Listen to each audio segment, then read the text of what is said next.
October 22. So October 22 பார்த்தீங்கன்னா nuts டே. பாதாம் பருப்பு, முந்திரி பருப்பு, வால்நட்ஸ்ன்னு சொல்லி பலவிதமான நட்ஸை சாப்பிட்டு உங்கள் உடம்ப ஆரோக்கியமாக வச்சுக்கணும் அப்படிங்கிற பர்பஸ்க்காக தான் இந்த நாள் வந்து இருக்குது. அதுக்கப்புறம் பார்த்தீங்கன்னா ஸ்கேரிசியா அப்ரிசியேஷன் டேங்கிறாங்க. உடம்புல இருக்கக்கூடிய அந்த க க தழும்புன்னு சொல்லலாம், வீர தழும்புன்னு சொல்லலாம். ஸோ இந்த மாதிரி வீர தழும்பு எல்லாத்தையும் அப்ரிஷியேட் பண்ணுற விதமாக இருக்குது. ஸோ சுட்டாத நெருப்பு பட்டாதான் பொறுப்பும்பாங்க. ஏதாவது ஒரு சின்னதாக அடிப்படும் போது பார்த்தீங்கன்னா உடம்புல ஒரு காயம் வரும். அந்த காயம் பார்த்தீங்கன்னா உங்களுக்கு நெக்ஸ்ட் டைம் அந்த விஷயத்த பண்ணக்கூடாது அப்படிங்கிற ஒரு விஷயத்தை வந்து நம்ம மனசுல வந்து பதியும். அதனால அந்த மாதிரி சின்ன சின்ன உடம்புல கூட சின்ன சின்ன ஸ்கேர்ஸ் எல்லாமே அப்ரிஷியேட் பண்ணுற விதமாக தான் இந்த நாள் வந்து இருக்குது.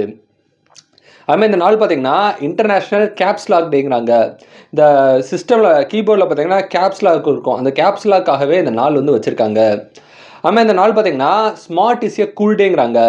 ஸோ ஸ்மார்ட் புத்திசாலித்தனம் தான் பார்த்தீங்கன்னா ஒரு மனுஷனுக்கு ரொம்ப முக்கியம்னு சொல்லலாம். எந்த மனுஷன் புத்திசாலித்தனமாக இருக்கணும் அவன் எப்போவுமே பார்த்தீங்கன்னா ஜாலியாக இருப்பான். அதனால் அவங்க அறிவை வளர்த்துக்கணும் அப்படிங்கிற பர்பஸ்க்காக தான் இந்த நாள் இருக்குது. இது போக அக்டோபர் 22 வேற ஏதாவது டே தெரிஞ்சா கமெண்ட் பண்ணுங்க. இந்த நாள் இந்த உலகத்தில் யார் ஒருத்தருக்கு பிறந்த நாளாக இருக்கும். உங்களுக்கு பிறந்த நாளாக இருந்தால் உங்களுக்கு என்னோட இனிய பிறந்தநாள் வாழ்த்துக்கள். So happy birthday to you. Thank you.